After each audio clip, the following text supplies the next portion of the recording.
आज supreme court में मुफ्तखोरी मामले पर सुनवाई हुई और सुप्रीम कोर्ट ने सभी पक्षों से ये क्लेरिफाई करने के लिए बोला है कि जन कल्याण क्या है और मुफ्तखोरी क्या है। फ्री बिजली, फ्री पानी जन कल्याण है या मुफ्तखोरी है। कलर टीवी, वॉशिंग मशीन जन कल्याण है, मुफ्तखोरी है। स्कूटी, लैपटॉप, टैब, स्मार्टफोन जन कल्याण है या मुफ्तखोरी है। मंगलसूत्र देना, घड़ी, साइकिल देना ये जन कल्याण है, मुफ्तखोरी है। हमारा ये कहना है कि सबसे पहले सरकार की ड्यूटी है, पॉलिटिकल पार्टियों की ड्यूटी है कि वो बेसिक रिक्वायरमेंट पूरी करें जो हमारे कॉन्स्टिट्यूशन में लिखा हुआ है। कॉन्स्टिट्यूशन का आर्टिकल 14 कहता है कि इस देश में रूल ऑफ लॉ होना चाहिए। इसका मतलब इस देश में इस तरीके की व्यवस्था बनाई जाए कि अपराध कम हो। उसके लिए पुलिस रिफॉर्म की ज़रूरत है, पुलिस के थानों को स्मार्ट बनाने की ज़रूरत है, थानों की संख्या बढ़ाने की ज़रूरत है, पुलिस की संख्या बढ़ाने की ज़रूरत है, पुलिस वालों के रुकने के लिए बैरिक बनाने की ज़रूरत है, उनके बच्चे भी आराम से रह सकें थाने के अंदर, ऐसी व्यवस्था करने की ज़रूरत है। तो सरकारें पुलिस सिस्टम को स्ट्रॉन्ग करने की बजाय उस पर कभी चर्चा नहीं करती, वो मैनिफेस्टो में डालती नहीं। कोई बिजली पानी डाल रहा है, कोई कलर टीवी वॉशिंग मशीन डाल रहा है। इसी तरीके से हमारा संविधान कहता है सबको स्पीडी जस्टिस मिलना चाहिए। यहाँ 20 साल, 30 साल, 40 साल मुकदमे चल रहे हैं। तहसील से सुप्रीम कोर्ट तक 5 करोड़ मुकदमे पेंडिंग है। इन 5 करोड़ मुकदमों के कारण 5 करोड़ परिवार टेंशन में है। 5 करोड़ परिवार का मतलब 30 करोड़ लोग टेंशन में है। अब ये 30 करोड़ लोग टेंशन में है और ये टेंशन में रहेंगे 20 साल, 30 साल, 40 साल। तो सरकार की ड्यूटी है, पॉलिटिकल पार्टियों की ड्यूटी अपनी मैनिफेस्टो में डालें कि वो जुडिशल रिफॉर्म करेंगे, कोर्ट की संख्या बढ़ाएंगे, कोर्ट का स्टाफ बढ़ाएंगे, जजों की रहने की व्यवस्था करेंगे और इस तरीके का जुडिशल सिस्टम क्रिएट करेंगे कि वहाँ पे जल्दी से उनको न्याय मिल जाए। वो कोई पॉलिटिकल पार्टी अपने मैनिफेस्टो में नहीं डालती। संविधान कहता है लोगों को शुद्ध हवा मिलना चाहिए। शुद्ध हवा, प्योर एयर पे कोई मैनिफेस्टो में अपने डालता नहीं। शुद्ध पानी मिलना चाहिए, शुद्ध पानी कोई अपने मैनिफेस्टो में डालता नहीं। हाँ, मुफ्त पानी जरूर लोग डाल देते हैं। अरे भैया, मुफ्त पानी नहीं, पहले शुद्ध पानी दो। गंदा पानी मुफ्त में दे दिया तो उससे तो उल्टा नुकसान हो गया ना। गरीब आदमी वो गंदा पानी पिएगा मुफ्त में, वो बीमार होगा। वो 5-6 दिन घर में रह गया, 5-6 दिन की उसकी दिहाड़ी खत्म हो जाएगी।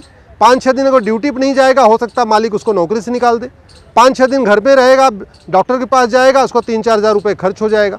तो मुफ्त पानी नहीं, शुद्ध पानी की ज़रूरत है। सरकार की ड्यूटी है कि ऐसा स्कूल बनाए जहां तहसीलदार, पेशकार के बच्चे, आम जनता, गरीब के बच्चे एक साथ पढ़ें।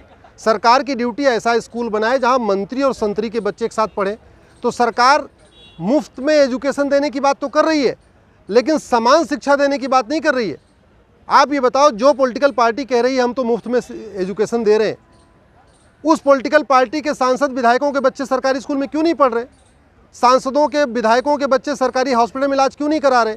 तो मुफ्त में शिक्षा नहीं, आप समान शिक्षा दो। मुफ्त में आप एजुकेशन नहीं, आप ऐसा हॉस्पिटल बनाओ जहाँ पे गरीब अमीर सब एक साथ में इलाज करा सके। सरकारें वो काम नहीं कर रही हैं। सरकार अच्छी सड़क नहीं बना रही है। 5-5.5 लाख हर साल लोग मर जाते हैं, यानी 5-5.5 लाख परिवार हर साल बर्बाद हो रहे हैं। गलती किसकी है? पॉलिटिकल पार्टियों की। तो पॉलिटिकल पार्टियाँ, जो कॉन्स्टिट्यूशन की बेसिक रिक्वायरमेंट है, अच्छी सड़क, अच्छा गवर्नमेंट स्कूल, अच्छा गवर्नमेंट हॉस्पिटल, अच्छी जो है आपकी न्यायिक व्यवस्था, अच्छा पुलिस सिस्टम, अपराध को कम करना, उस पर काम नहीं कर रही हैं। काम क्या कर रही हैं? कोई कह रहा हम आपको कलर टीवी देंगे, कोई कह रहा वॉशिंग मशीन देंगे, कोई कह रहा मिक्सर जूसर ग्राइंडर दे देंगे, कोई कहता जी स्मार्टफोन देंगे, कोई कहता टैब देंगे, कोई कह रहा लैपटॉप देंगे। इस देश में 70 लाख करोड़ बजट है भारत का, सेंट्रल स्टेट मिला के। इस 70 लाख करोड़ का 20% यानी 14 लाख करोड़ घूसखोरी, कमीशनखोरी में चला जाता है, दलाली, कटमनी में जाता है, तोलाबाजी में जाता है। इस 14 लाख करोड़ को कंट्रोल करने के लिए कोई पॉलिटिकल पार्टी अपने मैनिफेस्टो में कोई बात नहीं कह रही है कि भाई हम पुलिस रिफॉर्म करेंगे, जुडिशल रिफॉर्म करेंगे, घटिया कानूनों को ख़त्म करेंगे, अच्छे कानून बनाएंगे। उस पर कोई नहीं कह रही है। क्या करती है? मुफ्तखोरी। तो मेरा ये कहना है, रिक्वायरमेंट ये है कि सबसे पहले जो कॉन्स्टिट्यूशनल प्रोविज़न है, आर्टिकल 14 से लेके आर्टिकल 50 तक, फंडामेंटल राइट जो दिया हुआ है उसको आप फुलफ़िल करिए।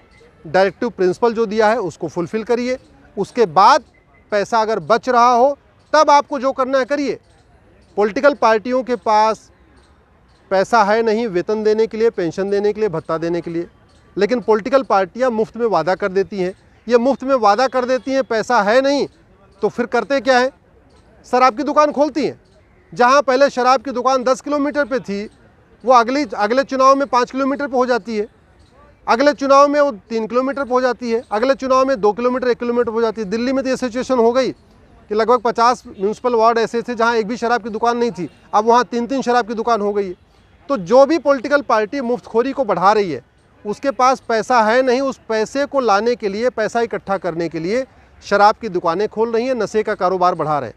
शराब पीने की उम्र कम कर देते हैं, शराब की दुकानें बढ़ा देते हैं, शराब की दुकान खुलने का टाइम बढ़ा देते हैं। जहां पहले 12 घंटे शराब की दुकान खुलती थी, आजकल 16 घंटे खुलने लग गई। जहां शराब पीने की, नशा करने की उम्र 25 साल थी, उसको 21 साल कर दिए, 21 साल से 18 साल कर दिए। और जितनी भी योजनाएं हैं, सड़क बन रही है, कोई अमेरिका सुधार लेके, कोई वर्ल्ड बैंक सुधार लेके, कोई जापान सुधार लेके। रेलवे का ट्रैक बन रहा है, कभी जापान से उधारी पे, कभी वर्ल्ड बैंक सुधारी पे। 150 लाख करोड़ का कर्जा हो चुका है देश के ऊपर। अगर सरकारें अभी भी नहीं अपना आँख खोलेंगी, पॉलिटिकल पार्टियां अभी भी नहीं जागेंगी, इस देश को लंका और पाकिस्तान बनने से कोई बचा नहीं पाएगा।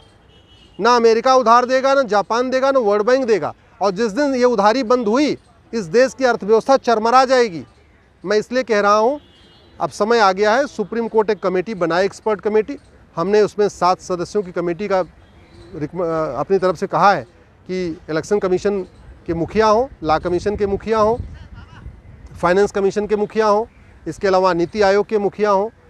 तो इस तरीके के 7 इंडिपेंडेंट लोग, जो नॉन पॉलिटिकल लोग हैं, वो इस कमेटी में रहें, वो देश भर से ओपिनियन लें, एक मॉडल मैनिफेस्टो बने। क्योंकि पॉलिटिकल पार्टियां अपने अपने हिसाब से मैनिफेस्टो बनाती है, कोई मॉडल मैनिफेस्टो है नहीं। मैनिफेस्टो का कोई स्टैंडर्ड फॉर्मेट नहीं है कि हाँ उसी पे मैनिफेस्टो बनाना है।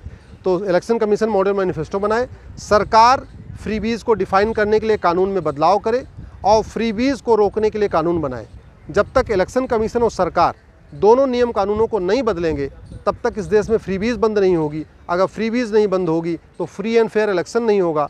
फ्रीबीज़ नहीं बंद होगी, इस देश की अर्थव्यवस्था कभी अच्छी नहीं होगी और धीरे धीरे हालत हमारी लंका पाकिस्तान जैसी हो जाएगी। इसलिए ज़रूरत आ गई है, सरकार, सुप्रीम कोर्ट इस पर आदेश पास करे और इलेक्शन कमीशन और गवर्नमेंट, सेंट्रल गवर्नमेंट तत्काल इस पर कानून बनाए।